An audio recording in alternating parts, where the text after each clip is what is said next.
तो प्रोजेक्टर भी सेट हो जाएगा एकदम में। आज हम भगवद गीता के आधार पर चर्चा करेंगे किस तरह से जो मतभेद होते हैं वो मतभेद क्यों होते हैं और उसको कैसे हम कम कर सकते हैं। तो भगवद गीता के 12वें अध्याय में 15वें श्लोक में भगवान बोलते हैं कि चालू नहीं हो रहा है, इट इज यहाँ से कनेक्टेड बोल रहा है वो।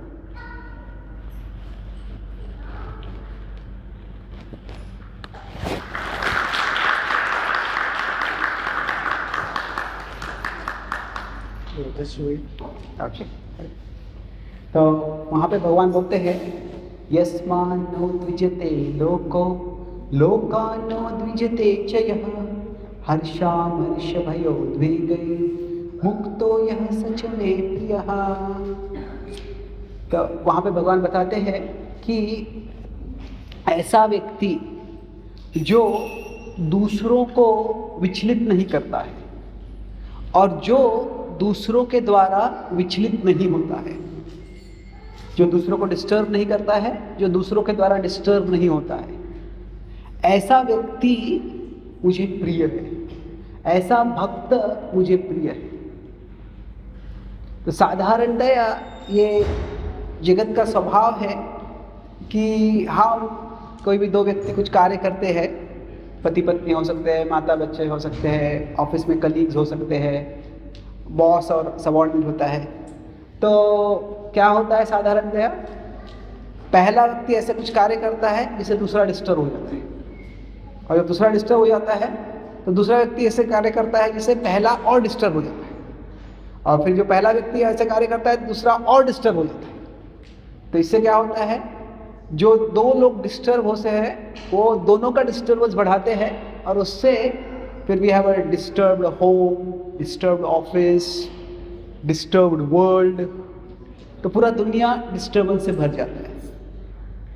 तभी सारी दुनिया का डिस्टर्बेंस तो हम रिमूव नहीं कर सकते, हम उसको टाल नहीं सकते, हटा नहीं सकते हैं, पर जो हमारे व्यक्तिगत स्तर पे हो रहा है उसको हम कम करने का प्रयास कर सकते हैं।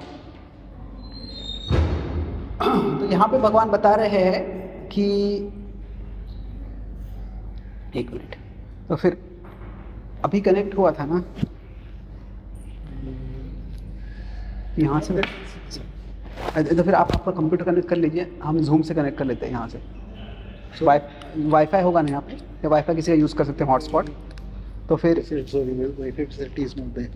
But you can use your hotspot, then we can connect the, let's see इससे हो रहा है क्या अभी कनेक्ट, सॉरी यहाँ पे तो कनेक्टेड बोल रहा है वो। Hotspot you need. System of operating, but signal is not getting. Hotspot I have. Hotspot तो आपको क्या करना पड़ेगा, आपका कंप्यूटर कनेक्ट करें ना, मैं और हम दोनों एक ही जूम पे आते हैं, और फिर वो जूम से आप उसको वहाँ पे प्रोजेक्ट कर दीजिए।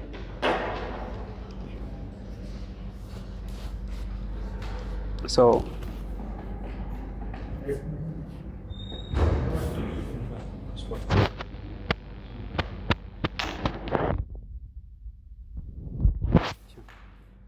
इनका कनेक्ट हो गया। हाँ, S10 लाइट हो गया। मे बी आप आपका वहाँ पे दे दीजिए, ठीक है। Okay, so I am using yours here, so you can use somebody else so that it doesn't get overburden.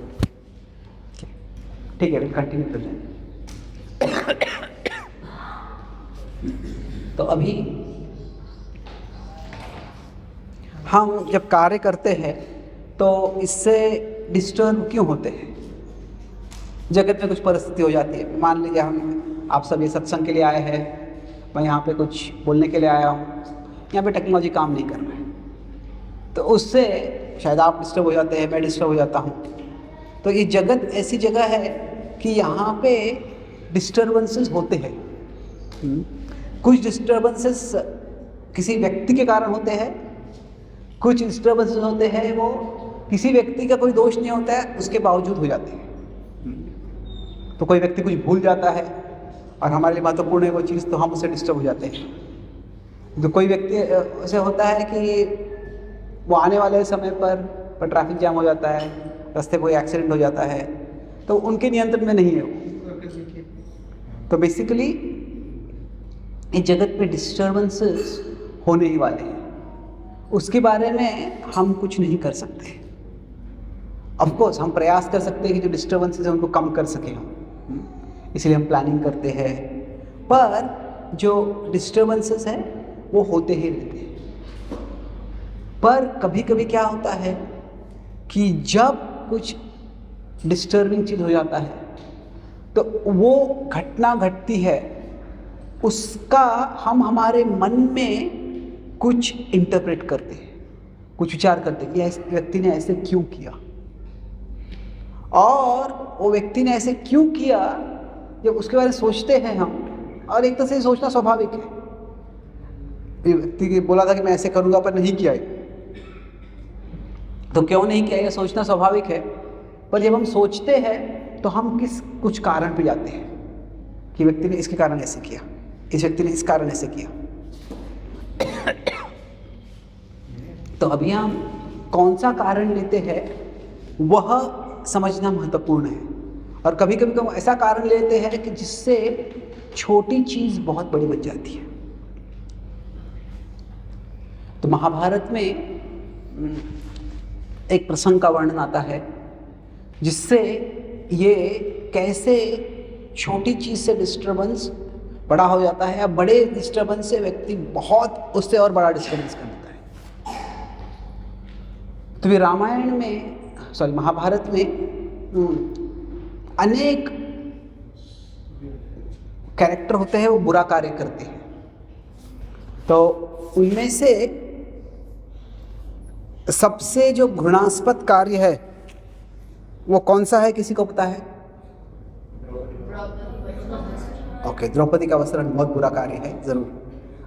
पर अगर हम देखते हैं कि जो महाभारत का युद्ध है उसमें सबसे बुरा कार्य कौन सा था, किसका था? अभिमन्यु का वध था। ओके, वो 6 योद्धा जो थे साथ में आके वो मारते हैं अभिमन्यु को, तो वो सही में बुरा कार्य था। पर एक ऐसा व्यक्ति है, हम एक तरह से कह सकते हैं कि दुर्योधन बुरा ही है, दुशासन बुरा है, वो योजना बना लेते हैं, शकुनी ऐसी योजना बना लेता है। तो पर एक ऐसा व्यक्ति है जिसने उस युद्ध के पहले कोई बुरा कार्य नहीं किया है, पर सबसे घृणास्पद कार्य वो करता है।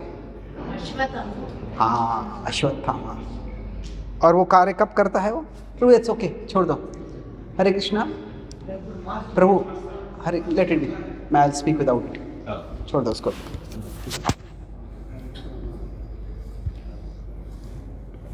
तो जो अश्वत्थामा है बहुत घृणास्पद कार्य कर देता है। क्या कार्य है वो? हाँ, पांडवों के बच्चों को मार देता है, और न केवल उनको मारता है, उसके साथ साथ वो सारी सेना के जो लोग होते हैं उनको मार डालता है, सैनिकों को मार डालता है। तो भी हम कह सकते हैं वो ऐसे क्यों करता है, क्या विचार आता है उसके मन में जिसके कारण वो ऐसा कार्य कर देता है। एक तरह से वो कोई बुरा व्यक्ति नहीं होता है। अभी अश्वत्थामा और अर्जुन में थोड़ा प्रतियोगिता होती है, दोनों कौन धनुर्विद्या में और अच्छा है। पर वो जो होते हैं वो कॉम्पिटिटर्स होते हैं, वो एनिमीज नहीं होते, वो प्रतिस्पर्धी होते हैं, वो शत्रु नहीं होते। अभी इसको इंग्लिश में राइवल्स बोलते हैं। जो राइवल्स और एनिमीज में फ़र्क क्या होता है कि दोनों राइवल कोई एक चीज़ को जीतना चाहते हैं। तो क्रिकेट की प्रतियोगिता होगी तो वर्ल्ड कप होगा, तो सब कंट्रीज जो है वो क्रिकेट का वर्ल्ड कप जीतना चाहते हैं, उसके लिए वो राइवल्स हैं। पर एनिमीज मतलब क्या है, वो कोई दूसरी चीज़ जीतना चाहते हैं, उनका उद्देश्य है दूसरे का विनाश करना। तो अश्वत्थामा का एक तरह से वैसा उद्देश्य नहीं होता है। पर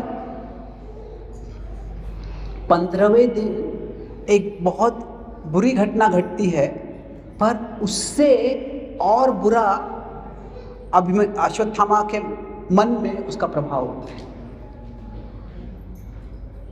15वें दिन क्या होता है प्रधान रूप से, किसको पता है? यस, द्रोणाचार्य का वध होता है। तो द्रोणाचार्य जो होते हैं, अभी उस दिन द्रोणाचार्य बहुत फ्रस्ट्रेट हो जाते हैं। क्या होता है कि द्रोणाचार्य ने व्रत लिया होता है कि मैं युधिष्ठिर को गिरफ्तार करके जिंदा तुम्हारे पास लेके आऊंगा। ये दुर्योधन ने उनको ये वर मांगा होता है और वो वादा करते हैं, पर 4 दिन तक वो यशस्वी नहीं होते। 11वें और 12वें दिन में पास आते हैं उसके, पर आखिरी मोमेंट में अर्जुन आ जाते हैं और युधिष्ठिर को बचा लेते हैं। तो 13वें दिन वो चक्रव्यूह बनाते हैं और चक्रव्यूह में युधिष्ठिर को फंसाना होता है, पर अभिमन्यु याद जाता है तो अभिमन्यु फंस जाते हैं। तो वो एक तरह से बहुत अच्छा विजय होता है उनके लिए। ऑफकोर्स अभिमन्यु को मारना जो होता है वो थोड़ा एसी कम कर सकते हैं क्या? कितना है if possible? Do we have that काढ़ा है यहाँ?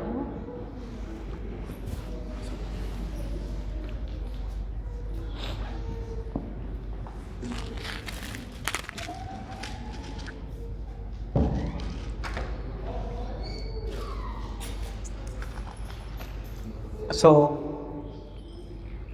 13वें दिन किसी न किसी अभिमन्यु का वध हो जाता है, दुर्योधन प्रसन्न हो जाता है उससे। पर 14वें दिन जो होता है, जितना बड़ा यश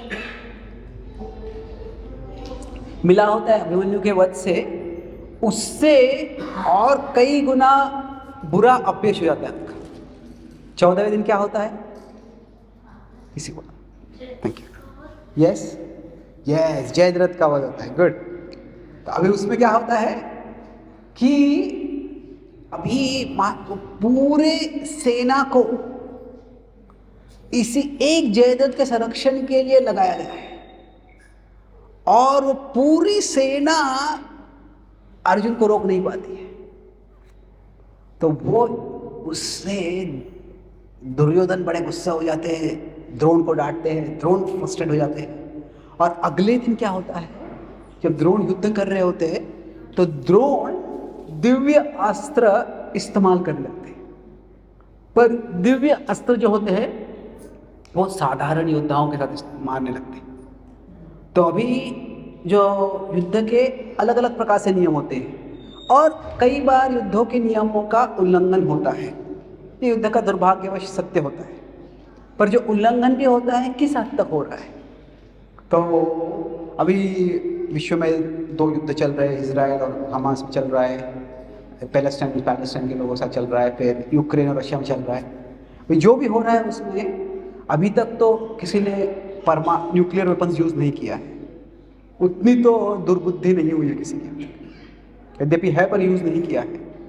पर मान लीजिए साधारण युद्ध चल रहा है, मतलब नॉर्मल वेपन से युद्ध चल रहा है, अचानक कोई न्यूक्लियर वेपन यूज़ करता है तो फिर क्या होगा? तो बहुत ही घृणास्पद कार्य होता है। और अगर ऐसा कार्य होता है तो फिर ऐसा करने वाला जो भी योद्धा है, किसी न किसी पद्धति से उसको रोकना जरूरी है, क्योंकि वो जो कर रहा है बहुत बुरा है।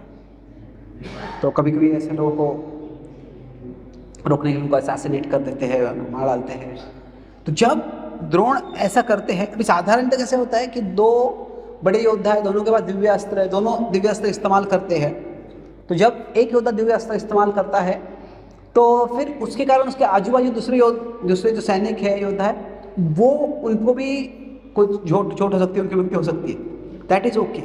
पर साधारण लोग हैं और उनके सामने उनके ओर पूरा दिव्य अस्त्र इस्तेमाल करना ये पूर्णतया गलत है।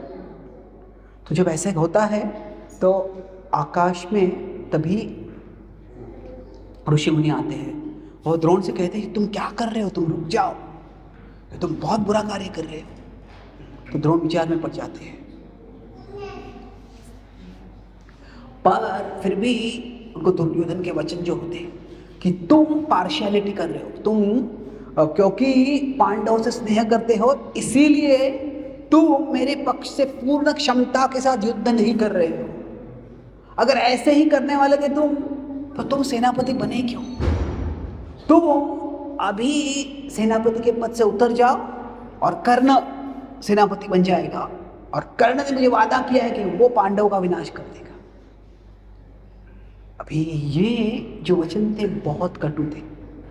मान लीजिए कोई बड़ा विख्यात प्लेयर है जो भारतीय टीम का कैप्टन है और भारत हार रही है, तो अभी भैया दुर्भाग्यवश हार रहे हैं, पर अगर उसे बोलते कि क्यों तुम एक्चुअली पाकिस्तान के प्रति पार्टिशन हो इसलिए तुम अच्छी तरह खेल नहीं रहे हो, तो ये जो आरोप है वह बहुत दर्द करेगा। अगर वो पैट्रियोटिक है, वो भारत के लिए खेलना चाहता है, तो फिर उनके वचन जो इतने कटु होते तो पुनः जो द्रोण है धनुष उठा लेते हैं।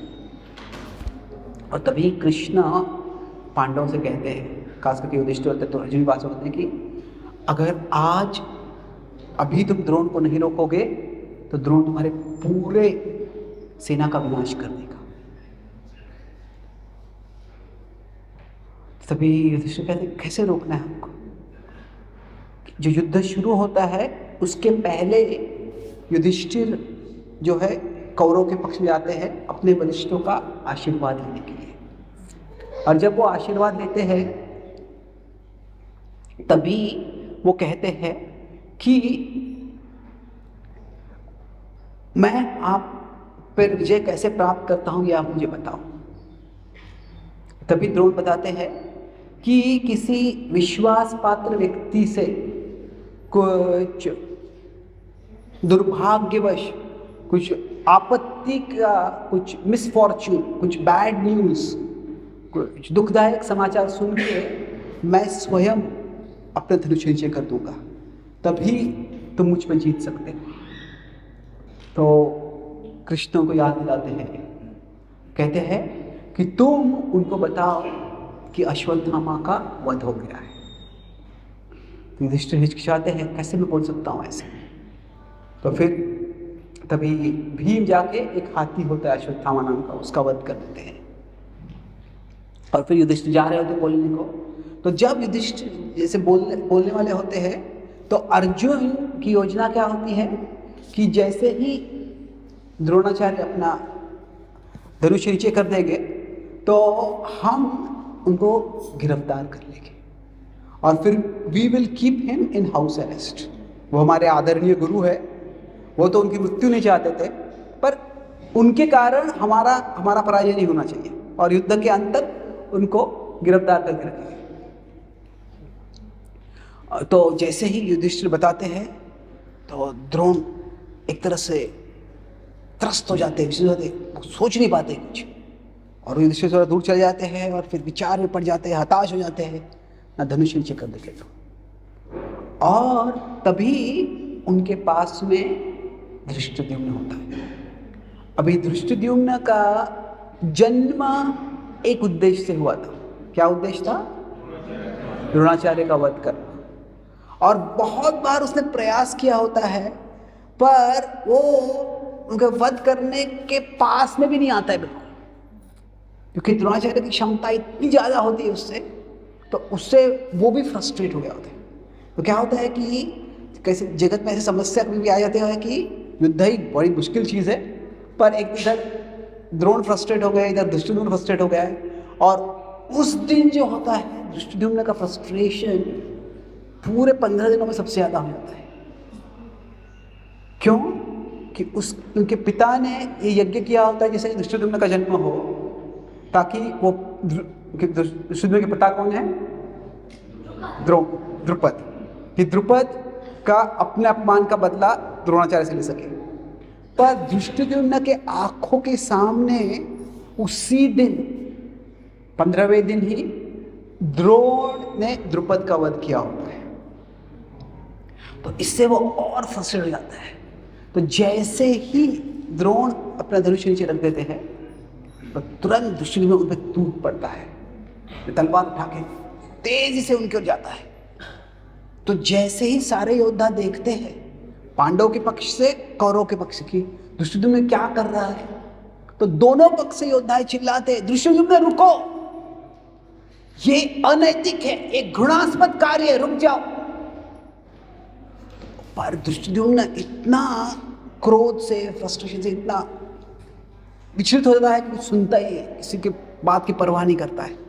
और कोई कुछ करे इसके पहले ही वो द्रोण पे टूट पड़ता है, द्रोण का सिर पकड़ लेता है, ओके, बाल पकड़ लेता है और उनका सिर काट लेता है। जब अर्जुन के पास तक पहुंचता है तो भी अर्जुन बहुत क्रोधित हो जाता है,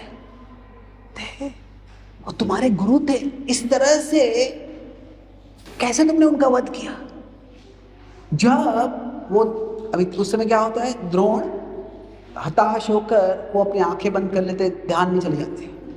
तो जब वो युद्ध नहीं कर रहे थे, जब वो सचेत नहीं थे, कैसे तुमने उनका वध किया? और यहां बोल के वो धृष्टद्युम्न पे आक्रमण करने आता है। तभी भीम उनको रोकते हैं और काफी बड़ा झगड़ा हो जाता है उन दोनों के बीच में। तभी तो ये कहने का उद्देश्य क्या है कि जो धृष्टद्युम्न का जो वध था वो पूरे पांडवों का सहयोग से बनाया हुआ षड्यंत्र नहीं था। It was not a cold blooded act, it was a hot headed act. Cold blooded मतलब क्या? पूरा पत्थर का दिल बना के,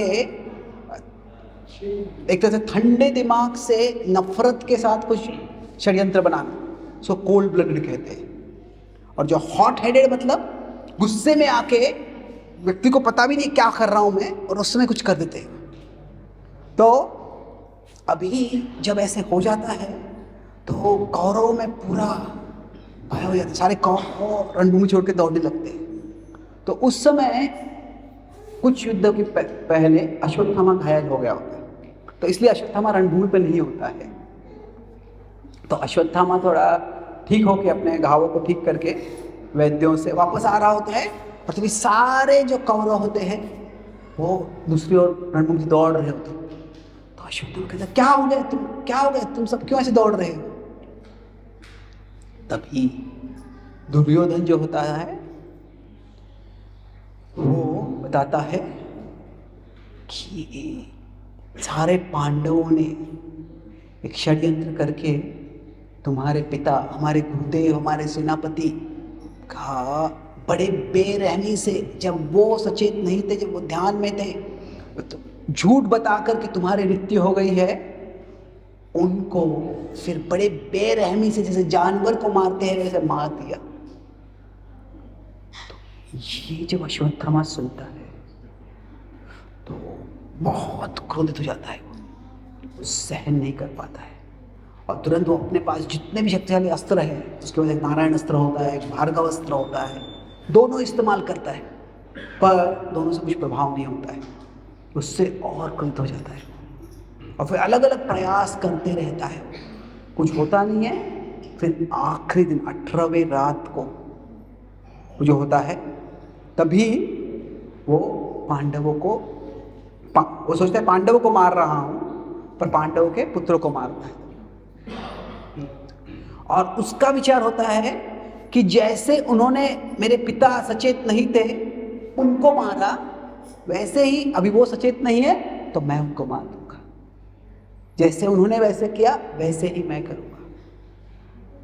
पर यहां पे एक बहुत बड़ी गलती होती है उससे। क्या होता है?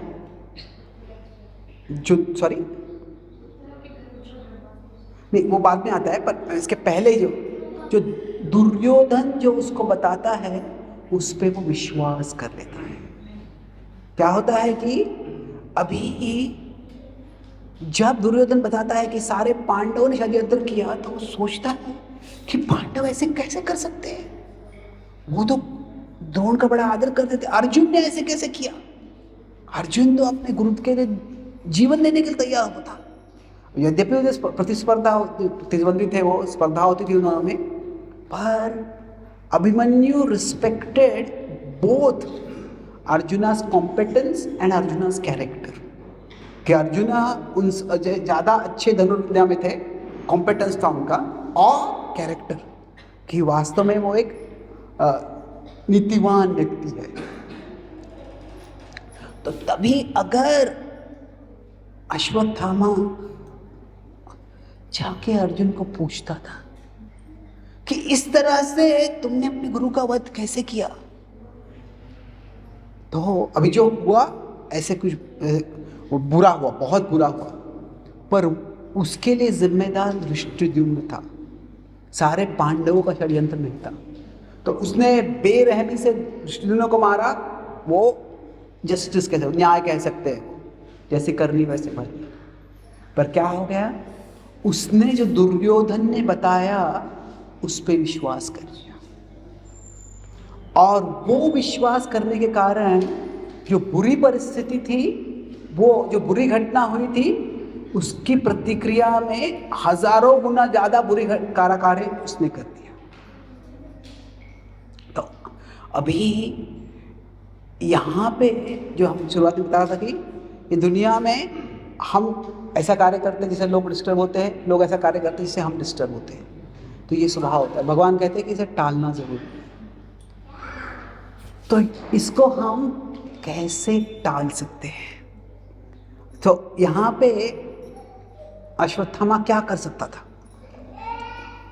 जिससे कि हाँ वो ऐसा दुर्भाग्यवश, ऐसा घृणास्पद कार्य नहीं होता था उससे।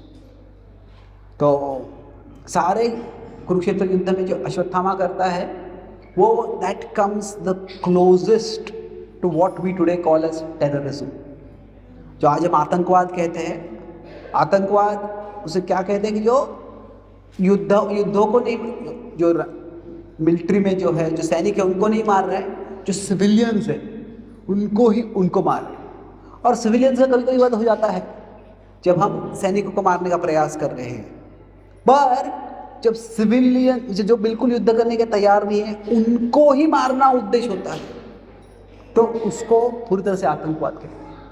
तो अभी ये सिविलियंस नहीं थे, पर वो युद्ध करने के लिए बिल्कुल तैयार नहीं थे, वो सोए हुए थे, वो असक्षम थे युद्ध के लिए, उनको मारना ये लगभग आतंकवाद के समान ही होता है। तो ऐसा जो इतना बुरा कार्य वो कर देता है, ये कैसे हो जाता है?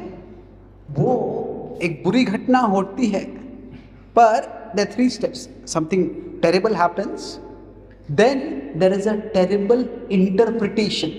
There's a more terrible interpretation. कि ये ऐसे क्यों किया इन्होंने, ये ऐसे वो अर्थ हम देखते हैं उसका, और फिर उसके बाद में और मोस्ट टेरिबल जस्टिफिकेशन। ये क्या, उन्होंने ऐसे किया तो उनके साथ मैं भी ऐसे कर सकता हूँ। तो ये जो होता है, जगत में बुरी घटनाएं हो जाती है, और कभी किसी के कारण से होते हैं, किसी कार्य से होते हैं, कभी किसी के उद्देश्य के बिना भी हो जाती है। पर जब ऐसे घटनाएं होती है तो उसका हम क्या इंटरप्रिटेशन देते हैं, उसका हम क्या अर्थ देखते हैं, ये महत्वपूर्ण है। और वो अर्थ हमें कौन दे रहा है, और फिर उसके कारण फिर हम क्या कर रहे हैं उसके लिए हम जस्टिफाई करते हैं। कई बार क्या होता है कि 2 व्यक्ति में झगड़ा हो जाता है, एक व्यक्ति किसी को बुरा भला बोलता है, और फिर दूसरा व्यक्ति उस पर हाथ उठाता उसको मारता है, और फिर दूसरा व्यक्ति चाकू निकालता है, फिर तीसरा व्यक्ति गन निकालता है, और फिर छोटी चीज़ बहुत बड़ी बन जाती है। तो जो ऐसे जब घटनाएं होती है, वो अभी शायद हम शस्त्र इस्तेमाल नहीं करेंगे, पर जो वचन होते हैं वो शस्त्रों के समान ही होते हैं। जब कटु वचन कोई बोलता है तो उससे काफ़ी व्यक्ति के हृदय टूट सकते हैं। अभी मैं बचपन में ग्रो रहा था, मेरा इंग्लिश लैंग्वेज मुझे बहुत अच्छा लगता था, तो मेरा इंग्लिश वोकैबुलरी को काफ़ी अच्छा था। और क्या, मैं भक्ति में आने के पहले मुझे गुस्सा काफ़ी आसानी से आ जाता था। तो क्या है, a bad temper and a good vocabulary is a deadly combination. क्या है, गुस्सा जल्दी आना और किसी को शब्दों में अच्छी प्रवीणता है। तो क्या होता है, कुछ लोग गुस्सा आ जाता है तो गुस्सा आता है तो इतना गुस्सा कुछ बोल ही नहीं पाते गुस्से में, या वो आग बबूले हो जाते हैं, वो क्या बोलते हैं किसी को समझ में नहीं आता है। पर अगर कोई व्यक्ति शब्दों के बोलने में निपुण हो तो फिर वो ऐसे शब्दों का इस्तेमाल कर सकता है कि वो दूसरे व्यक्ति के हृदय को काट सकता है वो ऐसे शब्द से। तो हम सबको डिस्टर्ब करने वाली समस्या परिस्थितियाँ आते हैं जीवन में, तो उसको हम कैसे क्या कर सकते हैं, उसको हम ऐसे छोटे डिस्टर्बेंस को बड़ा न होने दें। कैसे जो भगवान बोलते हैं कि दूसरे जो कार्य करते हैं उसे डिस्टर्ब मत हो, या दूसरों को आप ऐसे कार्य मत करो जिससे कि आप उनको डिस्टर्ब करोगे। तो कोई बुरा कार्य हुआ है तो क्या है कि अब जो हुआ है उसको, उससे जो डैमेज होने वाला है कम से कम डैमेज हो, जो हानि होने वाली है, जो समस्या आने वाली है उसको मैं और बढ़ाऊं नहीं। तो उसके लिए मैं आई टॉक अबाउट 3 प्रिंसिपल्स, 3 चीज़ें बात करूँगा मैं कि कैसे हम कर सकते हैं। कि सबसे पहले है जब कुछ हो जाता है 3 P's आई टॉक। पहले है पॉज। पॉज क्या है कि 3 प्रकृति के गुण होते हैं, सत्वगुण, रजोगुण और तमोगुण। तो अभी क्या होता है, जब सत्वगुण में होते हैं हम तो हम कार्य करने के पहले विचार करते हैं। First we think and then we act. ये 3 गुण ऐसे कह सकते हैं कि ये एक प्रकार के 3 एक गाड़ी के गियर है। अभी एक गियर में गाड़ी थोड़ा स्लो जाएगा, दूसरे गियर में फास्ट जाएगा, तीसरे गियर में बहुत फास्ट जाएगा, ऐसे 3 अलग अलग गियर है। तो सत्व, रजस और तमस, इसको आप हमारा शरीर और मन जो है इसको एक गाड़ी के समान बोल सकते हैं। भगवान बोलते हैं यंत्रारूढ़ानि माया। तो ये एक यंत्र है, ये गाड़ी है, और ये गाड़ी अलग अलग गियरों में चलता है। तो अगर हमने एक गियर चालू कर दिया तो फिर वो गाड़ी उसी से चलेगा। कोई ऐसे गियर में, कोई किसी का रेसिंग कार होता है और उसका एक गियर दबा दिया तो ये बहुत फास्ट जाता है। तो अगर वो गियर लगा दिया और वो अभी रेसिंग के ग्राउंड पे नहीं लगाया, वो किसी नॉर्मल रास्ते पे लगा दिया तो उससे तो विनाश हो जाएगा। तो ऐसे क्या है कि ये हमारे 3 गुण जो होते हैं एक तरह से गियर होते हैं। तो जब हम सत्वगुण में होते हैं तो क्या जो भी कार्य करना है उसके पे थोड़ा विचार करते हैं। जो रजोगुण में होता है तो पहले हम कार्य करते हैं, बाद में विचार करते हैं। पर तमोगुण में हो जाते हैं तो कार्य न करते हैं, कार्य करते रहते, विचार करते ही नहीं। तो some people make things happen, some people watch things happen, and some people wonder what happened. तो ऐसे लोग होते हैं, कुछ समझ भी नहीं आता क्या कर रहा हूँ मैं। तो वो कई बार हम कभी क्या होता है, हमको गुस्सा आता है, हम कुछ बोलते हैं, कुछ बुरा चीज़ बोल देते हैं, और जब बोल देते हैं तो फिर जब वो व्यक्ति पे क्या प्रभाव होता है वो देखते हैं और फिर तुरंत रुक जाते हैं। कि मान लीजिए हम किसी भीड़ में तेज़ी से जा रहे हैं, कहीं जल्दी में कुछ जाना है, और जब जा रहे हैं तो हम तेज़ी से हमारे पैर ज़मीन पर रख रहे हैं तो हमारा पैर किसी के पैर पर गिरता है। तो जैसे ही हमें समझता है तो हम देखते ओ आई एम सॉरी, हम माफ़ी मांगेंगे और फिर हमारे पैर तुरंत उठा देंगे। पर मान लीजिए अगर कोई देखता है, अरे इसके पैर पे मेरा पैर गिरा है, और फिर जानबूझ के अपना पैर उठा के जोर के उसके पैर में मारता है, तो ये क्या है, ये गलती नहीं है, ये क्रूरता है। पहला जो पैर दूसरे के पैर पर गिरा वो गलती कह सकते हैं, पर दूसरी बार जो किया वो क्रूरता हो जाती है। तो जो तमोगुण में होता है, तमोगुण में व्यक्ति वो विध्वंसक विनाशकारी कार्य में लग जाता है और समझ पे भी नहीं आता मैं क्या कर रहा हूँ। तो क्या है, जब भी हमें किसी चीज़ से डिस्टर्ब हो जाते हैं, अरे इसने ऐसे क्यों किया, ऐसे कैसे कर सकता है, तो सबसे पहले पॉज। अगर हम पॉज करते हैं तो तुरंत कुछ कार्य नहीं करना है। गुस्सा आ रहा है तो हम थोड़ा कुछ डीप सांस ले सकते हैं, कुछ 3 बार हरे कृष्ण मंत्र बोल सकते हैं। कार्य करने के पहले पॉज करो। तो अभी पॉज करने से क्या होता है, उस समय जो भी भावना हमारे मन में आती है वो भावना हमें नियंत्रण करके फिर पूरा हमें जो बुद्धिहीन कार्य करने में लगा देती है। तो अगर पॉज करते हैं तो हमारी जो भावनाएं होती है वो कुछ समय के लिए बहुत स्ट्रांग हो जाती है। जो गुस्सा होता है वो हमेशा के लिए नहीं रहता है, क्योंकि anger is an expensive emotion. जो क्रोध है, गुस्सा है, यह एक बहुत महंगी भावना है। महंगी मतलब क्या है? शरीर के लिए, मन के लिए, बायोलॉजिकली, साइकोलॉजिकली बहुत कीमत लेती है। तो शरीर जो है ज़्यादा समय तक क्रोध में ही रह सकता है। तो जो क्रोध आता है कुछ समय तक रहता है, फिर कम हो जाता है। तो अगर उस समय तक अगर हम थोड़ा पॉज कर सकते हैं तो फिर उससे क्या होगा, तुरंत जो विध्वंसक कार्य है उसमें हम नहीं फंसेंगे। तो अभी जो पॉज है ये छोटा सा चीज़ है पर बहुत महत्वपूर्ण है। कभी कभी क्या होता है कि हमारे जो इमोशंस होते हैं वो आते हैं, जो जाते हैं।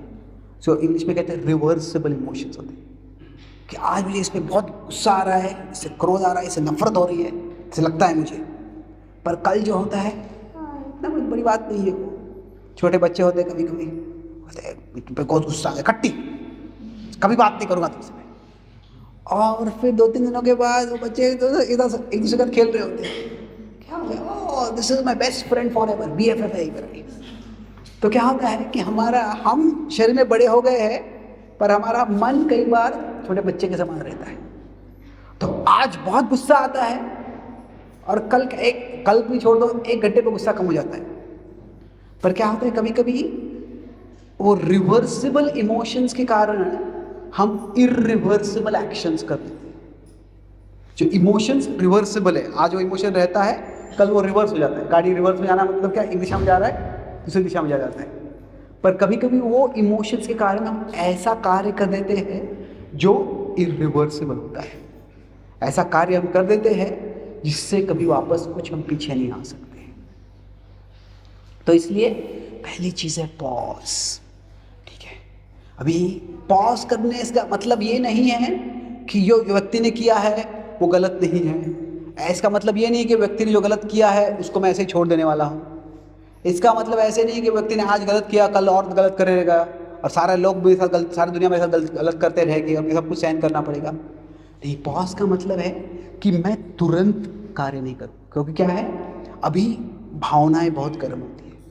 तो स्लो डाउन, पॉज।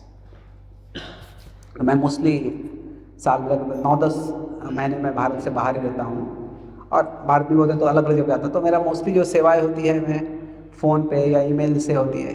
तो अगर कोई कुछ कार्य कर रहा है, किसी ने कुछ गलती की है और मुझे गुस्सा आ जाता है तो तुरंत चाहते कुछ गुस्से में ईमेल लिख दो या फिर गुस्से में कुछ वॉइस मैसेज भेज दो। तो मैं जहाँ तक हो सके फॉलो करता हूँ कि कई बार क्या होता है कि अगर हम गुस्सा अगर हमको आ गया है उसको अगर एक्सप्रेस करते हैं तो क्या होता है, दूसरे व्यक्ति का हृदय जलता है। पर उसको अगर हम रिप्रेस करते हैं, अंदर ही रखते हैं, तो हमारा हृदय जलता है। तो क्या है, एक्सप्रेस रिप्रेस। अगर हम पेंडुलम कहते हैं उसके 2 एक्सट्रीम होते हैं। तो एक है कि उसको एक्सप्रेस करना, दूसरा है उसको रिप्रेस करना। पर बीच में हम कर सकते हैं उसको प्रोसेस करना। तो कई बार मैं क्या करता हूँ, किसी को गुस्सा आ गया तो तुरंत मैं वो एक वॉइस मैसेज रिकॉर्ड करता हूँ, ईमेल लिख देता हूँ। पर आई ट्राई टू 24 घंटे तक वो उसको सेंड नहीं दबाने का।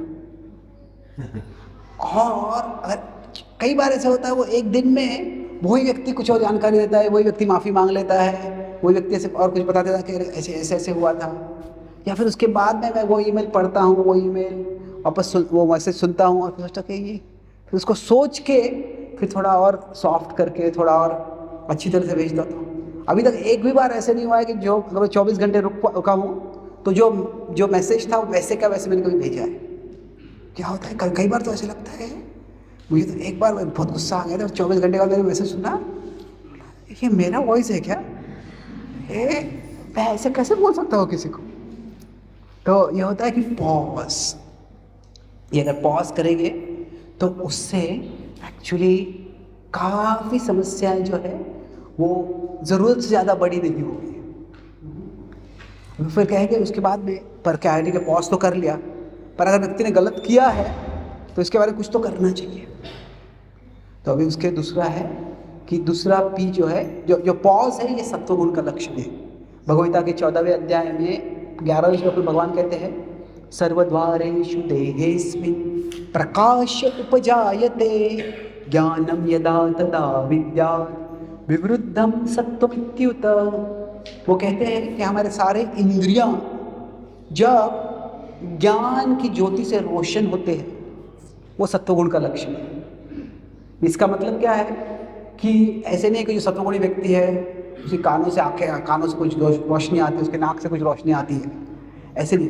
यहाँ पे जो ज्ञान की रोशनी, उसका मतलब क्या है कि हमारे मुंह से क्या बाहर आ रहा है, हमारे मुंह से क्या अंदर जा रहा है, वो उसके बारे में वो हम देख सकते हैं, उसके बारे में विचार कर सकते हैं।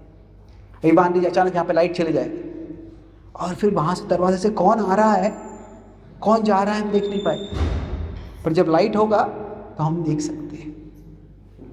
तो सत्वगुण में क्या होता है, हमारे इंद्रियों से क्या अंदर आ रहा है क्या बाहर जा रहा है वो हम देखते हैं।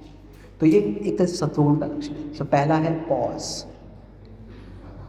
तो दूसरा है पर्सपेक्टिव। पर्सपेक्टिव मतलब दृष्टिकोण। कि problem to that's okay, I am fine.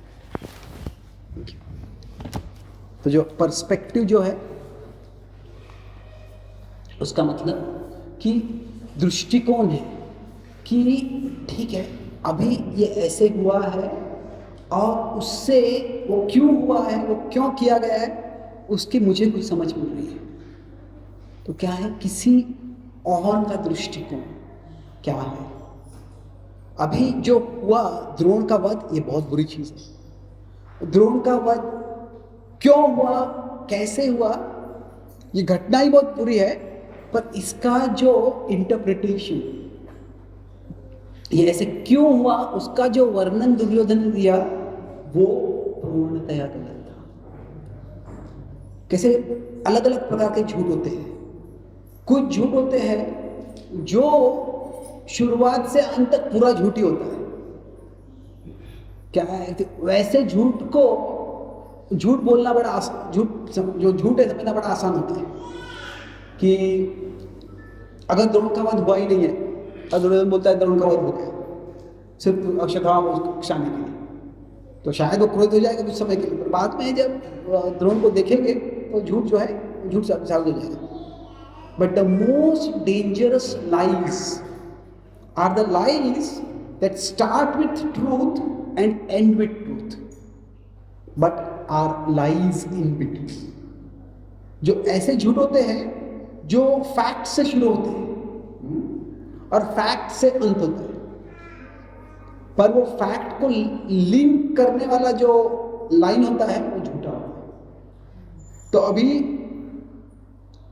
Drona का वध हो गया है और ये एक फैक्ट है, और धृष्टद्युम्न ने द्रोण का वध किया जब वो ध्यान में थे और वो युद्ध के लिए तैयार नहीं थे, युद्ध नहीं कर रहे थे, ये भी सत्य है। पर इसमें किसका क्या मोटिवेशन था, किसका क्या उद्देश्य था, वह उसका अर्थ क्या है, वह जो अर्थ है वह किसने दिया है, वो दुर्योधन ने दिया है। तो अभी ये जो है कैसे समझ सकता है, वो दुर्योधन को, अश्वत्थामा को अभिमन्यु के पास। अभी अभिमन्यु और अश्वत्थामा मित्र थे, तो प्रतिस्पर्धी थे, पहले से मित्र भी थे, दोनों एक ही गुरुकुल में पढ़े थे, काफी समय से साथ में थे। और अश्वत्थामा कभी किसी दुर्योधन के प्रति क्या कुछ खास स्नेह नहीं था, और अर्जुन के प्रति या पांडव के प्रति कुछ खास द्वेष नहीं था, क्योंकि उसके पिता दुर्योधन के पक्ष से युद्ध कर रहे थे, इसलिए वो भी उनके पक्ष से युद्ध कर रहा था। उनको जाके बस पूछ सकता था। तो अभी जब हम रामायण में ऐसे देखते हैं कि कैकेयी का मन किसी ने उकसाया, किसने उकसाया, मंथरा ने। तो ये मंथरा ने क्या किया, राम का राज्याभिषेक हो रहा है और ये तब हो रहा है जब भरत नहीं होगा। और इसका क्या मतलब है कि एक षड्यंत्र है कि भरत को दूर रखे और राम को सारा राज्य दे दे। तो अभी क्या है, इस पे फैक्ट्स तो पूरे सही है, राम का राज्याभिषेक हो रहा है, भरत नहीं है तभी राज्याभिषेक हो रहा है। पर ये क्यों है कि एक षड्यंत्र है राम को दूर रखने के लिए और भरत को, राम को राजा बनाने के लिए, भरत को दूर रखने के लिए। तो ये क्या है, ये एक इंटरप्रिटेशन है। तो क्या ये सही है? हो सकता है सही, पर गलत भी हो सकता है।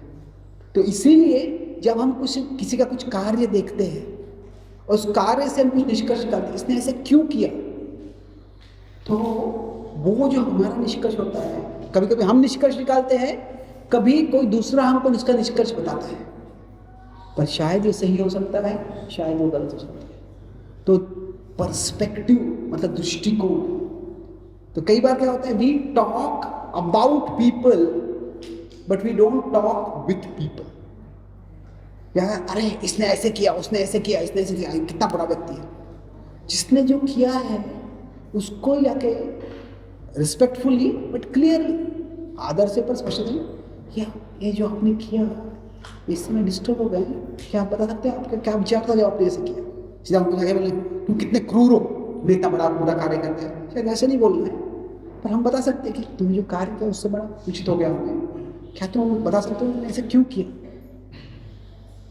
तो उससे क्या होता है कि उस व्यक्ति का क्या पर्सपेक्टिव है, यह हम समझ सकते हैं। और इसका मतलब ये नहीं है कि वो इस व्यक्ति गलत सही है और हम गलत है, या व्यक्ति ने जो गलत किया है वो गलत नहीं है।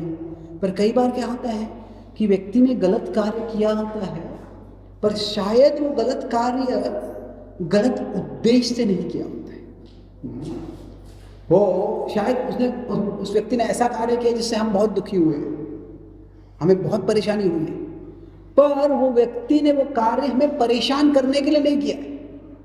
शायद उनके मन में कुछ और चल रहा था और शायद उनको पता नहीं था कि हमारे लिए कितना ज़रूरी, कितना महत्वपूर्ण है ये, और हम कितना विचलित हो जाएगा उससे। तो इसीलिए वो पर्सपेक्टिव लेना बहुत ज़रूरी है। कि वो कहते हैं कि देयर इज ऑलवेज, कि कोई घटना होती है, there is my side of the story and then there is your side of the story. There is one side of the story, there is other side of the story and then there is the story. तो जो ये मेरा पहलू है, ये इसका पहलू है, और दोनों के पहलू के परे वास्तव में कहानी होती है, क्या हुआ है। तो क्या हुआ है वो समझना काफ़ी मुश्किल होता है, पर कम से कम अगर हम पर्सपेक्टिव लेते हैं कि ये व्यक्ति ने ऐसे क्यों किया है, उसको समझने का प्रयास करते हैं। तो अभी जब द्रौपदी का वस्त्रहरण होता है, तो तभी एक तरह से युधिष्ठिर की गलती है। युधिष्ठिर जुआ खेलते हैं, तो तभी क्या होता है, बीच में द्रौपदी वो जब उसको खींच के लेके आते हैं, तो द्रौपदी ये सारा जो अधर्म हो रहा है उसको रोकने का प्रयास करती है।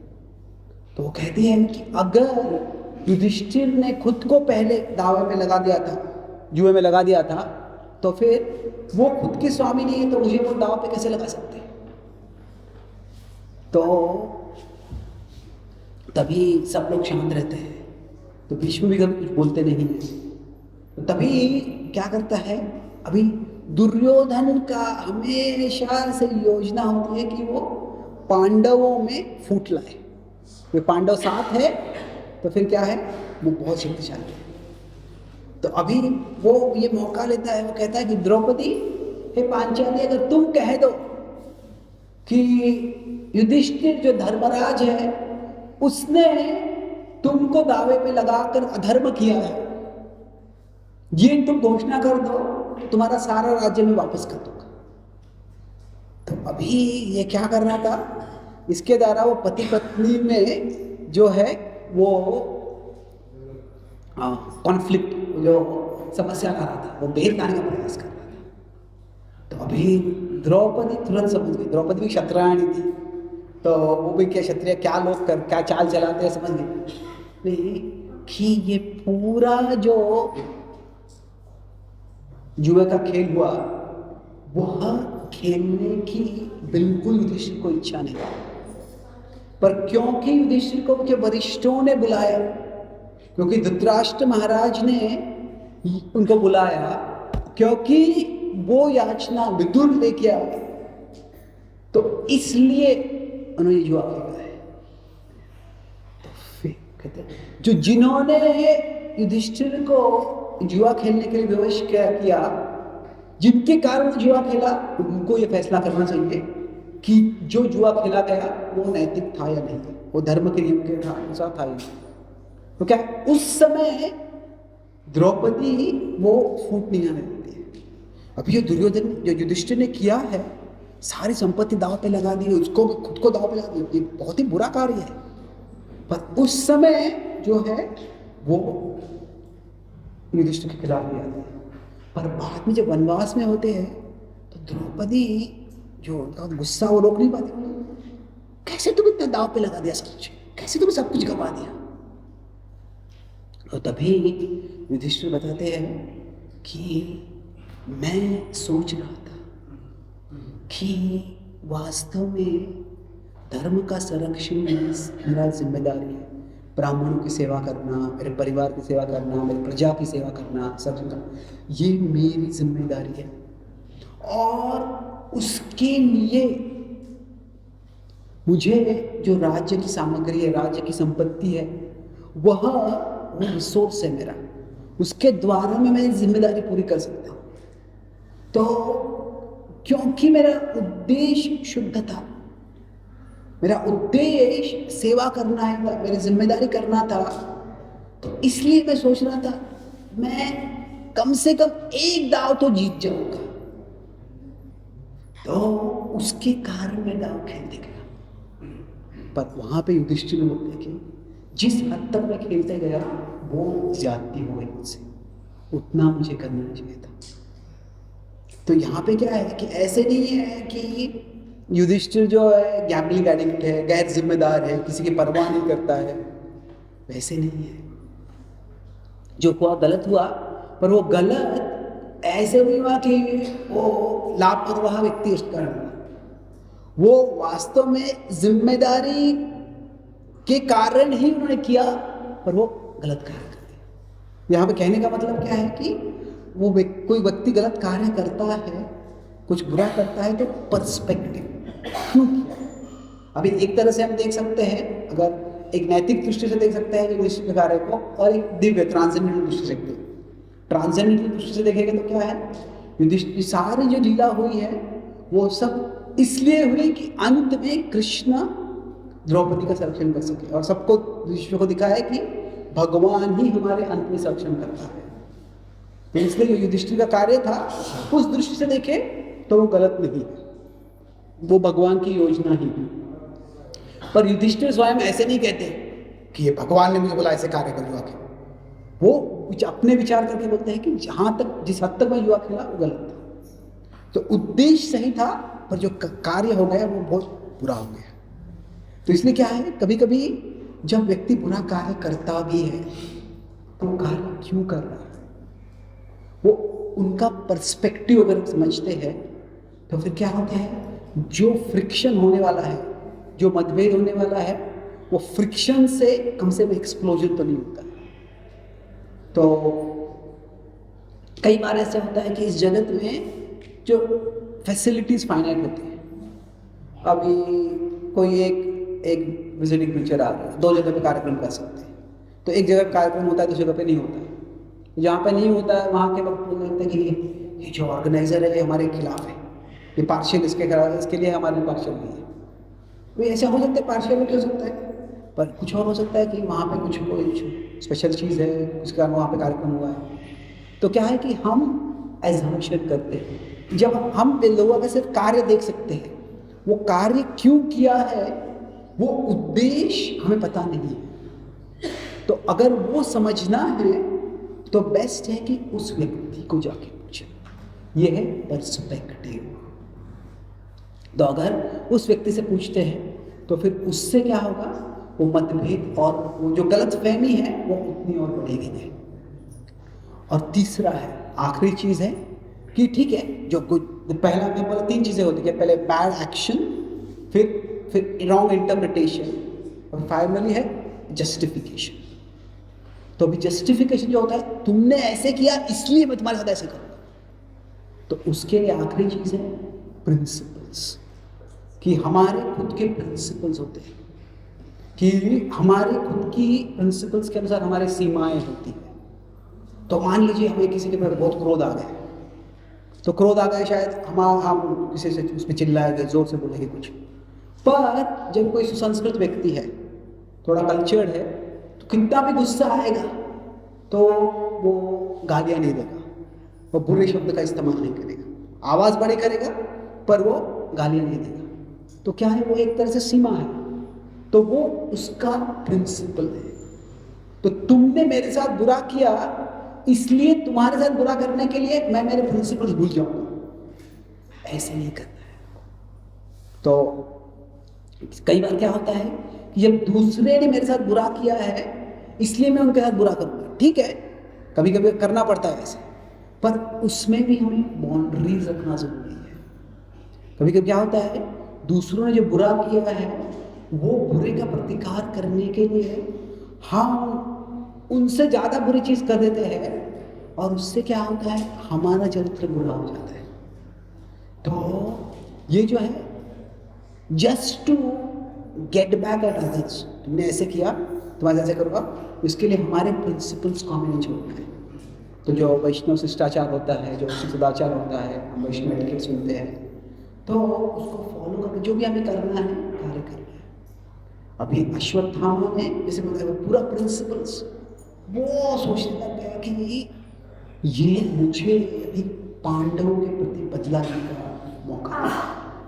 तो धृष्टद्युम्न का वध कर दिया, ठीक है, वो कह सकते सही है, पांडव का वध कर दिया वह बुरा है। फिर उसके बाद में सारे सैनिकों का, अभी उन्होंने क्या गलत किया है, उन्होंने तो कुछ, वो तो सिर्फ जो सेनापति थे उनके आदेश का पालन कर दिया, सबका बड़े बेरहमी से वध कर दिया। तो ये जो है, इससे छोटी चीज बहुत बड़ी हो जाती है जब एक व्यक्ति अपने प्रिंसिपल्स छोड़ देता है। और क्यों छोड़ देता है, क्योंकि तुमने ऐसे किया सो यू डिजर्व दिस, तुम्हारे साथ मैं ऐसे ही करूँगा। नहीं, जो व्यक्ति ने बुरा कार्य किया है और उसको कभी कभी उसको सजा देने के लिए, उसको डिसिप्लिन करने के लिए हमें कुछ करना पड़ता है, पर वो भी हमारे प्रिंसिपल्स के अधीन रखना चाहिए। जब हमारा आखिरी पॉइंट से मैं कंक्लूड करूँगा, जब क्या होता है कि दो चीज़ें हैं कि there are bad things done to us and there are bad things done through us, कि हम पे बुरी चीज़ें होती है और हमारे द्वारा बुरी चीज़ें हो जाती हैं। तो कई बार क्या होता है कि जब हम गुस्सा करते हैं और गुस्से के वश में हमारे कार्य करने लग जाते हैं, तो वो वास्तव में हम कार्य नहीं कर रहे होते, हम एक तरह से कली के लिए एक निमित्त बन जाते हैं, हम कली का इंस्ट्रूमेंट बन जाते हैं। हमें वास्तव में कृष्ण का इंस्ट्रूमेंट बनना है। कृष्ण कहते हैं निमित्त मात्रम भव सव्यसाची। पर जब हम क्रोध में आ जाते हैं, कभी कभी क्रोध में आकर, गुस्से में आकर हम जो है ऐसा कार्य कर देते हैं जिससे कि जो हम साधारण रूप से कुछ कार्य करेंगे वैसा कार्य नहीं होता है, उससे 10 गुना 100 गुना बुरा कार्य होता है। तो तभी हम भक्तिनाथ ठाकुर कहते हैं कि हम कली का चेला बन जाते हैं। हम कृष्ण का सेवा करना चाहते हैं, पर कभी कभी जब हम अनर्थों के नियंत्रण में आ जाते हैं तो हम कली का सेवक, कली का चेला बन के जो बुरा कार्य है, जो जिस समस्या का हम हल करना चाहते थे उससे 1000 गुना और बड़ी समस्या हम कर देते हैं। तो इसलिए हमारे प्रिंसिपल्स को बरकरार रखना है। और भगवद्गीता में भगवान बताते हैं कि हमें कैसे, ये सब सुनने के लिए अच्छा है, पॉज, पर्सपेक्टिव, प्रिंसिपल्स, पर ये हम कर कैसे पाएंगे? तो करने के लिए आखिरी भी है, क्या है? प्यूरिफिकेशन। जब हमारी साधना हम अच्छे से करते हैं, जब हम भगवान की सेवा का भाव रखते हैं, तेषां सततयुक्तानां भजतां प्रीतिपूर्वकं यदा विबुद्धियोगं तं येन माम् उपयान्ति ते। भगवान 10वें अध्याय के 10वें श्लोक में बताते हैं कि अगर आप प्रीति से मेरी भक्ति करते रहते हो, हम हमारा जप करते हैं, श्रवण करते हैं, सत्संग में आते हैं, तो हम भगवान आप मेरे हित चिंतक हो।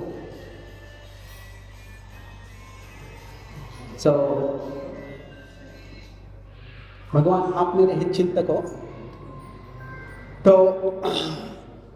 मैं आपकी सेवा करता हूँ। ये ऐसे क्यों हुआ है मेरे साथ, मुझे समझ में नहीं आ रहा है। व्यक्ति ने ऐसे क्यों कार्य किया, मुझे समझ में नहीं आ रहा है, पर मुझे विश्वास है कि आप मेरे हित चिंतक हो। मैं आपकी सेवा करना चाहता हूँ। मुझे विश्वास है कि आप मेरा कल्याण चाहते हैं।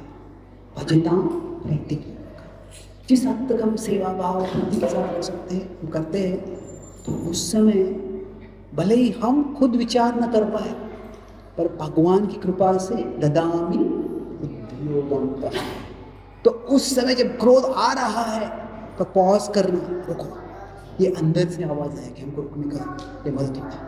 या ठीक है, कुछ करने के अपने उस व्यक्ति से पूछो, तुम बातचीत करो, क्या हुआ समझने का प्रयास करो, पर्सपेक्टिव ये करने में, और फिर हमारी जो मर्यादा है, हमारी सीमा है, हमारे प्रिंसिपल्स है, वो याद रखने में मदद होगी। और फिर उसके द्वारा जो है, कभी कभी लगता है मैं इतना जप कर रहा हूँ, इतनी साधना करो, उससे क्या फ़ायदा होगा है, पर क्या होता है उससे जो होता है, जब भगवान बताते हैं यस्मान नो द्विजते लोको लोका नो द्विजते चेत, एक तरह से ये कॉन्शियसली हमें प्रयास करना है कि हम दूसरों को डिस्टर्ब न करें और दूसरों के द्वारा डिस्टर्ब ना हो।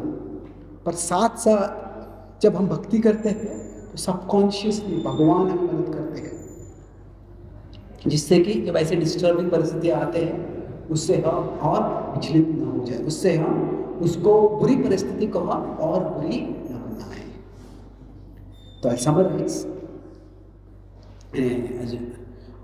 4 चीज़ों पर चर्चा की। सबसे पहले भगवद गीता का 12 अध्याय 15 श्लोक देखा, कैसे कि साधारणतया लोग एक दूसरे को डिस्टर्ब करते हैं, अपनी परिस्थिति को बहुत बड़ा बना देते हैं, और वैसे अगर नहीं करते हैं तो हम भगवान से फ्री हो जाते हैं। तो कैसे वो डिस्टर्बेंस से बड़े हो जाती है चीज़, उसको हमने देखा अश्वत्थामा की कहानी से। तो जो पहले जो था इंसिडेंट हुआ, जो प्रसंग हुआ, द्रोण का वध हुआ, तो वो बहुत बुरी घटना थी, पर उसके बाद में उसका एक इंटरप्रिटेशन क्या है, सारे पांडवों ने षड्यंत्र बनाए हैं, पर ये इंटरप्रिटेशन जो दुर्योधन ने दिया था वो गलत था।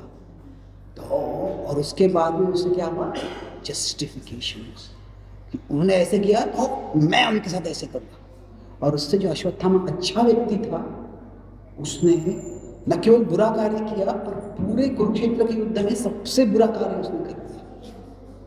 तो अभी इस तरह से छोटी या बड़ी घटना भी है, बड़ी घटना को बड़ी और उससे 1000 गुना बड़ा समस्या बना देते हैं। तो इसको कैसे टाल सकते हैं, जब कोई बुरी घटना हो जाती है, इंसिडेंट होगा, तो सबसे पहले क्या करो, पॉज। तो सत्वगुण का लक्षण, थोड़ा रुको, कार्य करने के पहले में मेरे भावनाओं को थोड़ा शांत करने का प्रयास करो। तो उसको हम एक्सप्रेस नहीं करना है, रिप्रेस नहीं करना है, उसको प्रोसेस करना है, ठीक है। और फिर दूसरा है कि जो हुआ है वो क्यों हुआ है, व्यक्ति ने क्यों किया है, उसका हमने एक इंटरप्रिटेशन लाया है, पर उसके लिए क्या करना है, उसको टालने के लिए हमें पर्सपेक्टिव, उस व्यक्ति को जाके पूछो। हम कल्पना नहीं कर रहे हैं कि ये जो तुमने किया इससे मैं बहुत विचलित हो गया, तुमने ऐसे क्यों किया, कि तुम बता सकते हो मुझे। तो instead of talking about people, let's talk with people, उनसे बात करो, समझने का प्रयास करो। तो उससे क्या होगा, कई बार हमें उनका बुरा कार्य हुआ होगा पर बुरे उद्देश्य से कार्य नहीं किया, तो उससे कुछ हद तक काफ़ी हद तक हमारा गुस्सा कम हो सकता है। और आखिरी जो है, जो जस्टिफिकेशन होता है, उसके लिए क्या है, हमारा प्रिंसिपल से याद रखना है कि उसने कितना भी बुरा कार्य किया है, इसलिए उसका बदला लेने के लिए मैं बुरा नहीं बनने वाला हूँ। मैं कार्य करूँगा पर मेरी सीमाओं का उल्लंघन नहीं करने वाला।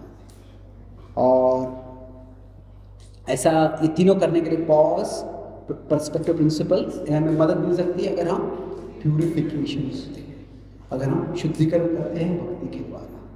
उससे एक सबकॉन्शियस स्तर पर जैसे अगर परिस्थिति आ जाएगी तो भगवान परमात्मा के रूप में हमें अंदर से बुद्धि देंगे, और जिससे कि हम जो कार्य है, परिस्थिति है, उसको और बुरा करने पे जितना भी सकारात्मक है उतना हम कर सकते हैं।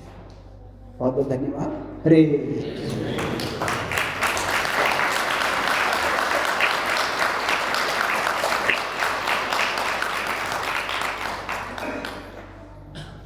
किसी का सवाल है?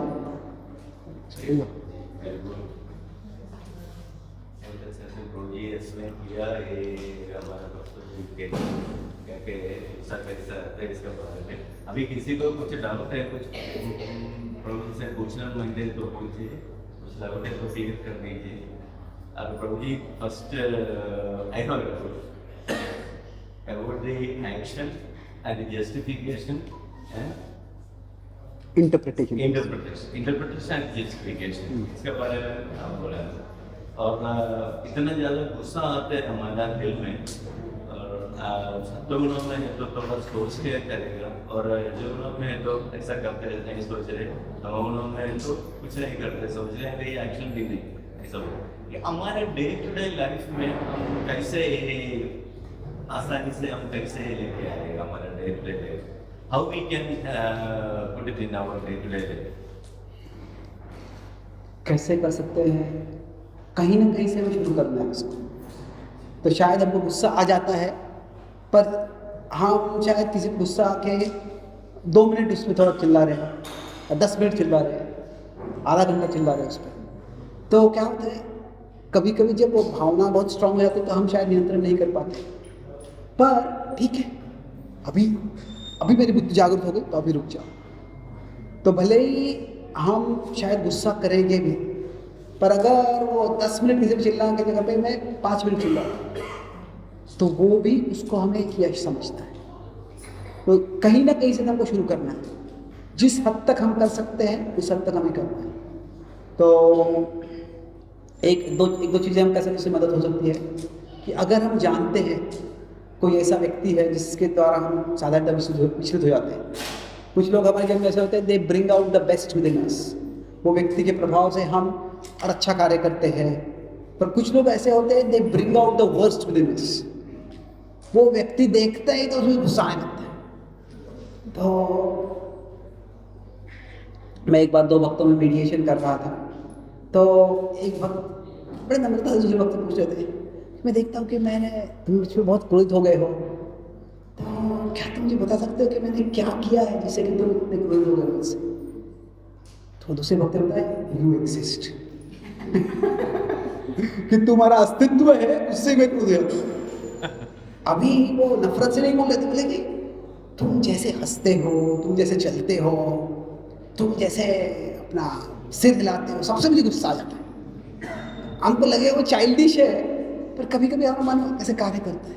तो अगर हमें पता है कुछ लोग ऐसे हैं, they bring out the worst with us, तो फिर वैसे लोगों से जब हम इंटरेक्ट कर रहे हैं तो शायद पहले से हमको चौकन्ना रहना है। शायद वो व्यक्ति से हम अकेले इंटरेक्ट नहीं करें, कोई और व्यक्ति हमारे साथ रहेगा।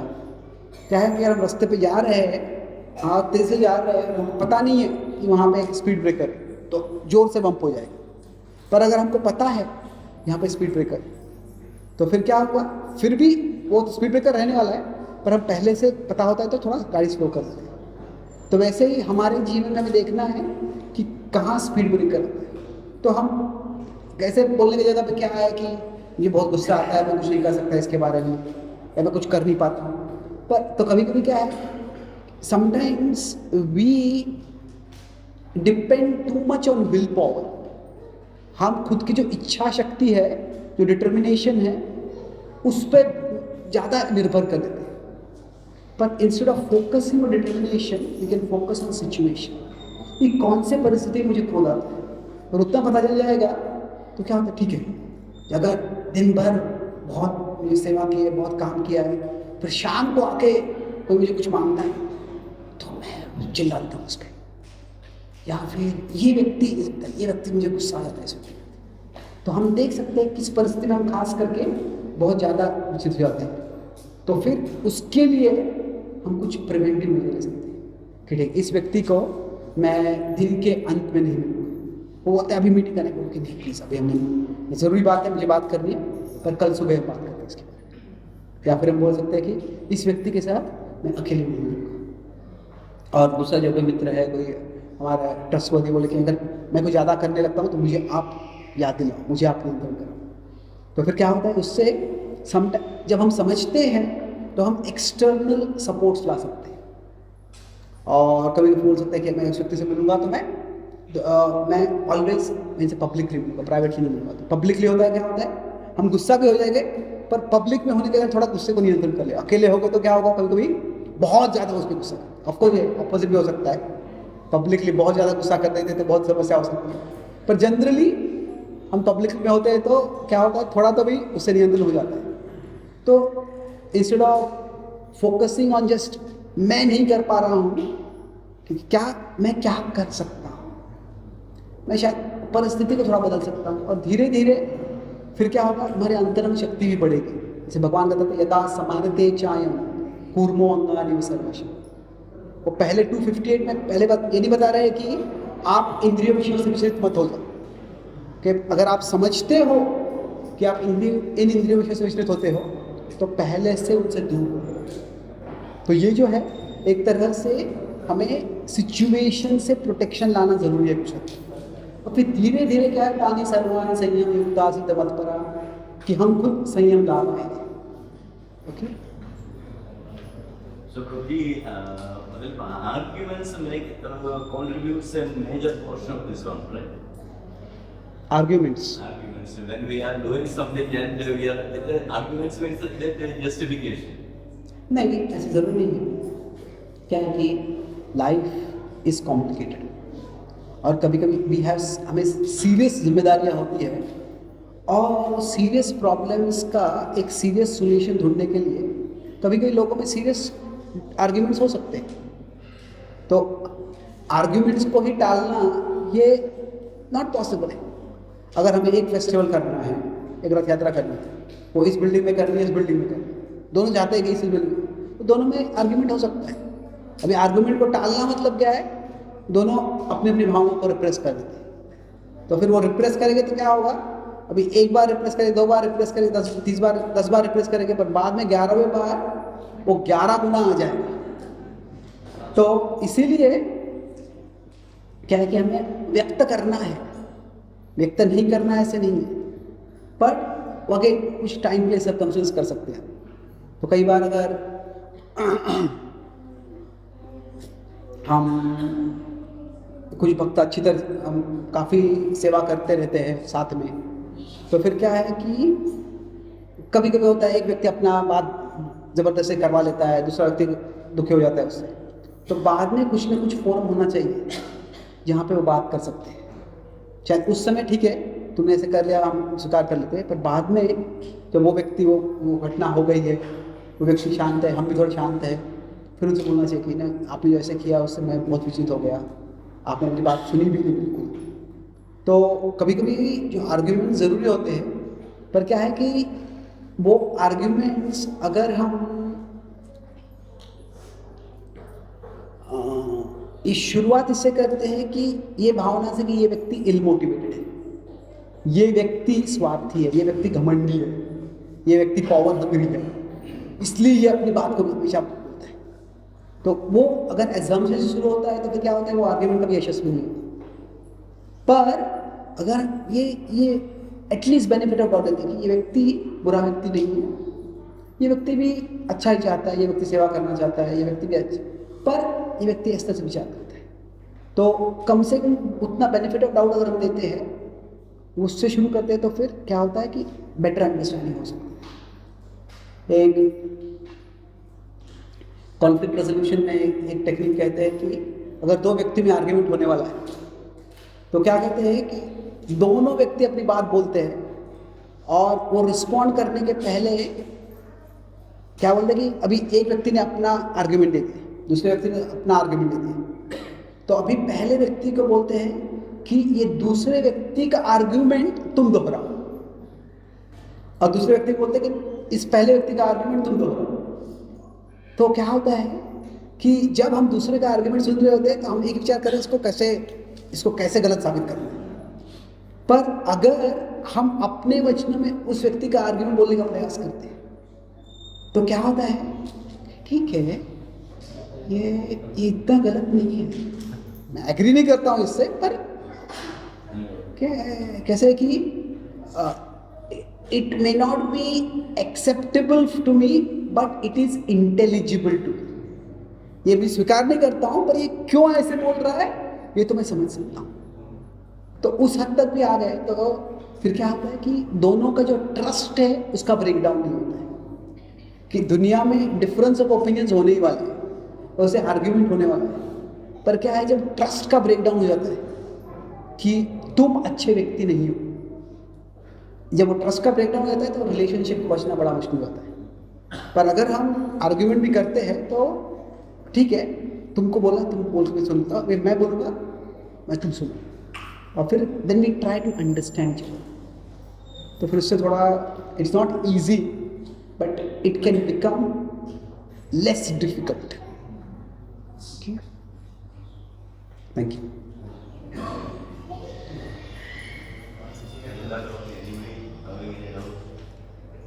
हरे कृष्ण।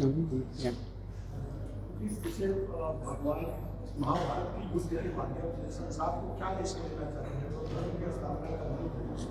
दूसरा कोई व्यक्ति हो सकता था, सोचने का चीज कराना और निकाह करवाना, और महाभारत के युद्ध में सारे लोगों का वध होता है, सिर्फ 5 पांडवों को छोड़। तो अभी ये महाभारत का युद्ध कराने के लिए भगवान का उद्देश्य क्या था? तो अभी जो उद्देश्य होता है वो अलग अलग स्तर पे हम देख सकते हैं। कैसे है कि इस पर पूरा क्लास कर सकते हैं। I'll just talk about 2 main levels. इसको आई यूज द एक्रोनिम लीड।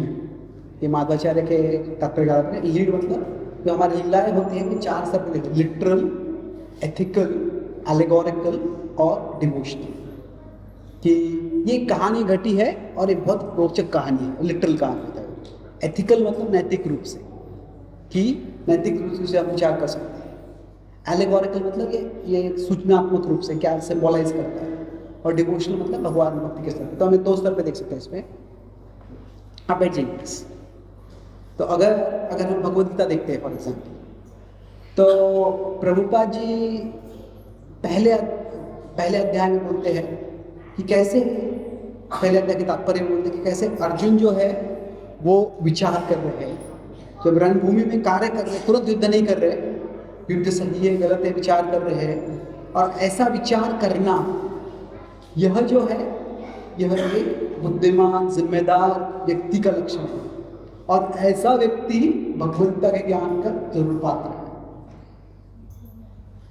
तो अभी दूसरा अध्याय से चालू हो जाता है, अर्जुन के आंखों से आंसू आ रहे बता रहे तम तथा कृपया विष्णु। वहां पर प्रभुपाद जी बोलने लगते हैं कि ये जो आंसू है, ये अश्रु है, ये एक आसक्ति का लक्षण है। और ऐसी आसक्ति क्यों आती है? अज्ञान के कारण आती है। और सारी दुनिया ऐसे अज्ञान में फंसी हुई है, और ये अज्ञान को निकालना यह भगवान का उद्देश्य, इसलिए भगवान को कविता बोलेंगे। तो यहाँ पे एक तरह से प्रभुपाद जी अर्जुन की निंदा कर रहे हैं। अर्जुन आसक्त है, अर्जुन शारीरिक संकल्पना में है, ऐसे बोल रहे हैं।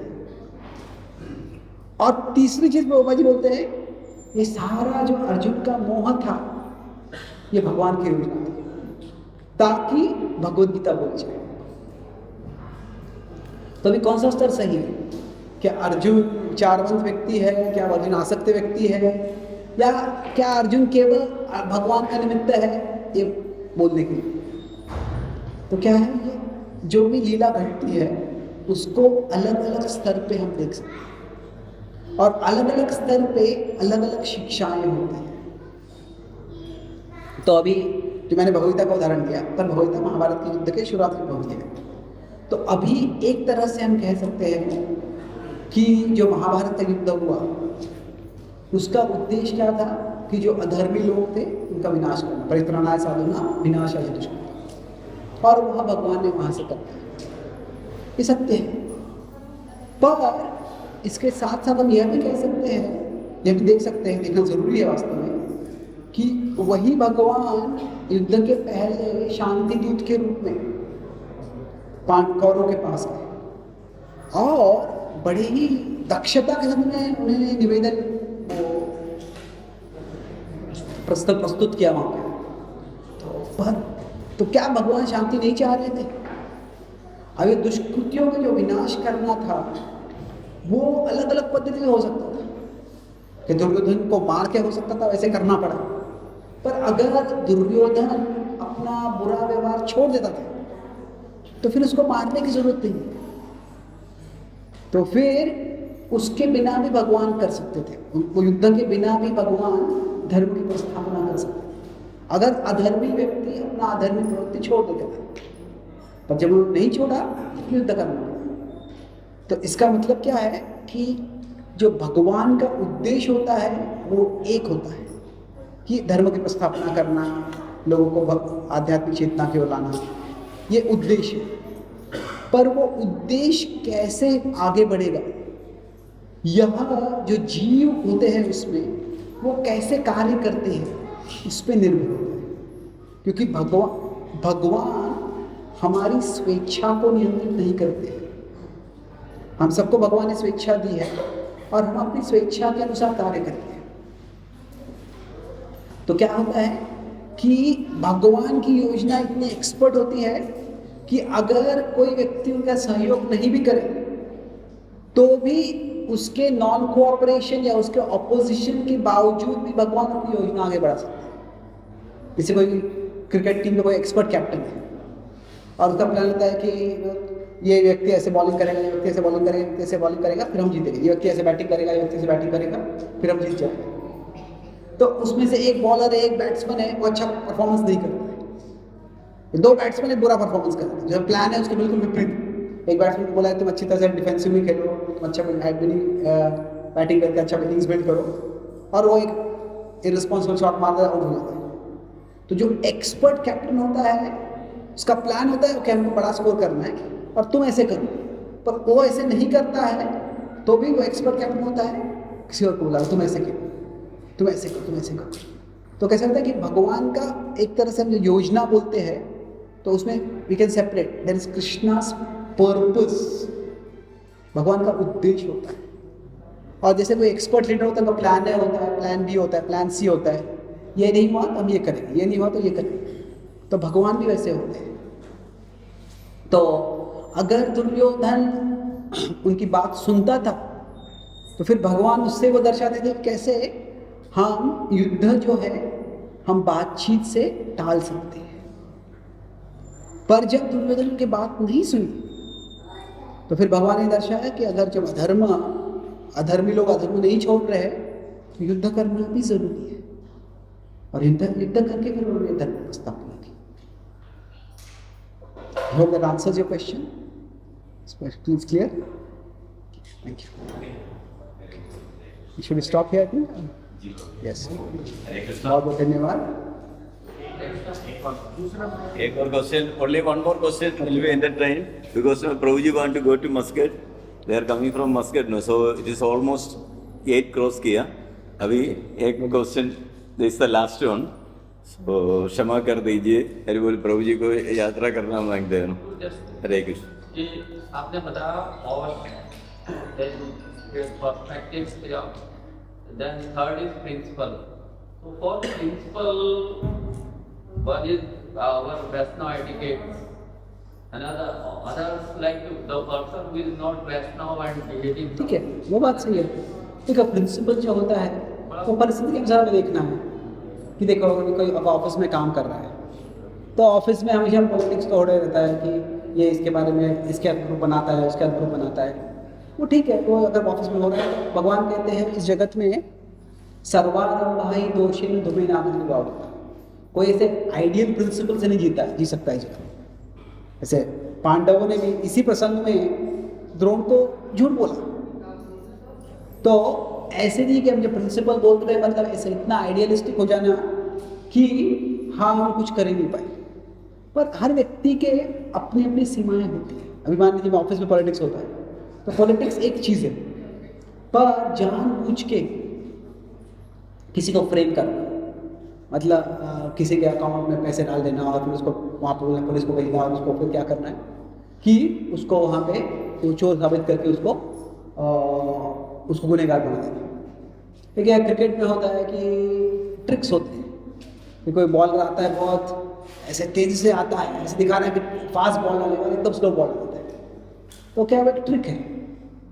पर मान लीजिए कोई टीम है, वो दूसरे टीम के लंच में कुछ फूड पॉइजनिंग करवा देती है, तो वो क्या है, वो जो है वो दैट्स नॉट स्पोर्ट्स मैच। तो हर एक जगह में बाउंड्रीज अलग अलग हो सकती है। पर मान लीजिए क्या कि ऑफिस में होता है कि ये व्यक्ति ऐसा व्यक्ति है, व्यक्ति वैसे व्यक्ति है, लोग के बारे में कुछ बोलते हैं बुरा भला, पर उसमें भी कुछ बाउंड्रीज होती है। जो मैं ऑफिस के कलीग है उसके बारे में बोलूँगा, पर उसके परिवार के बारे में कुछ बुरा नहीं बोलूँगा, उसकी बेटी के बारे में, उसकी पत्नी के बारे में, उसके फैमिली के बारे में कुछ बुरा नहीं बोलूँगा। तो ये बेसिक बाउंड्रीज होती है। तो अभी कौन से बाउंड्रीज है, मेरे प्रिंसिपल का कहने का मतलब था कि in trying to get back at bad people we shouldn't become a bad. कभी क्या होता है, हम जब नफरत आ जाती है, जब बदले का भाव आ जाता है, तो तभी वो व्यक्ति से बदला लेने में हम में बदलाव आ जाता है, हम बुरे बन जाते हैं। और यह महत्वपूर्ण है। कुछ लोग कहते हैं कि भगवत गीता में भी युद्ध करने को बोलते हैं भगवान, तो भगवत गीता में हिंसा करने वाली किताब है, पर नहीं। देखिए, अगर भगवान को अर्जुन को युद्ध कराना ही उद्देश्य होता था, तो युद्ध करवाने के लिए पूरा तत्वज्ञान बोलने की कोई जरूरत ही नहीं थी। सिर्फ भगवान अर्जुन को याद है किस तरह से उन्होंने द्रौपदी का अपमान किया। तुम्हें याद है उस समय कैसे द्रौपदी रो रही थी? क्या तुम्हें उसके अश्रु दिख रहे हैं? अभी जो लोगों ने उसके साथ ऐसे किया, अभी उनको मारने का कोई मौका है, मारो उनको। तो अभी कोई साधारण व्यक्ति भी होगा और उनके परिवार को भी आक्रमण करता है, तो व्यक्ति वो आग बबूला हो जाए, गुस्सा हो जाएगा उसको। तो अर्जुन तो क्षत्रिय है। तो ये रिमार्केबल है, आश्चर्यजनक है कि पूरी भगवत गीता में एक भी बार भगवान द्रौपदी के वस्त्रहरण का उल्लेख भी नहीं करते। क्योंकि क्या है, भगवान अर्जुन चाहते युद्ध करें, पर वो युद्ध, the fighting was for justice, it was not for revenge. तो युद्ध था वो धर्म की प्रस्थापना करने के लिए था, वो कौरवों से बदला लेने के लिए था। अभी धर्म की प्रस्थापना और बदला में फर्क क्या है कि जो सही है वो करना और सही करने के लिए एक सिस्टम एस्टैब्लिश करना, वो जस्टिस है। पर बदला मतलब क्या? तुम्हारा विनाश करना, यही उद्देश्य। तो क्या है कि जब मैं प्रिंसिपल की बात करता, उसका मतलब था कि हम बदले के भाव से पूरा कार्य नहीं करना, हमें बदला नहीं लेना है, हमें बदलाव लाना है। ठीक है, ये व्यक्ति बुरा कार्य कर रहा है, ये व्यक्ति को रोकना जरूर है। इसे बुरा कार्य जो है वो बुरा कार्य नहीं होना चाहिए। अगर दुर्योधन खुद बुरा कार्य करने से रुक जाता था, पांडवों के बाद मान के वो राज्य वो पीसफुली स्वीकार कर लेता था, तो युद्ध करने की जरूरत नहीं। तो प्रिंसिपल्स का मतलब क्या है कि हम जो है, we don't focus on revenge, we focus on justice. Thank you, important question, बहुत बहुत धन्यवाद। श्री प्रभुपाद